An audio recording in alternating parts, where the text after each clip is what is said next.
হ্যাঁ বন্ধুরা, আজকে খুব সকাল সকাল চলে এসেছিলাম মুকুন্দনগর ঘাটে। গঙ্গায় তো জল এতটাই বেশি বেড়ে গেছে, একদম পুরো গঙ্গার যে কূলে সেখানে চলে এসছে জল, এবং আমি ক্যামেরাবন্দি হয়ে গেছি, মাথায় হেলমেট রয়েছে। এবং আমার যে দাদা, যে আমাকে মাছ অ্যাকচুয়াল দেবে, সেই দাদা কিন্তু খুব কর্মব্যস্ততার মধ্যে আছে, এবং এক কাপ চাও আমাদেরকে খুব খাইয়ে দিল। এবং দেখুন এইটা ঘেরার জন্য এই বাঁশের যে ইয়েটা সেটা চলছে, এবং দেখুন কূলে চলে আসছে।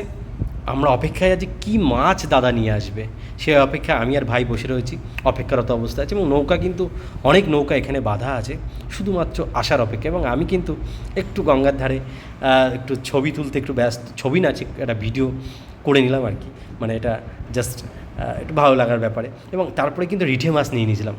একটা রিঠের ওজন 1 কিলো 200 থেকে 1 কিলো 300 মতো, এবং পুরো তাজা, দেখুন নড়ছে এখনও পর্যন্ত। আর রিঠে যখন খেলাম, দুর্দান্ত টেস্ট, দুর্দান্ত টেস্ট। যদি ভিডিওটি ভালো লাগে, লাইক শেয়ার কমেন্ট তো আপনারা করেনি, নিশ্চয়ই করুন।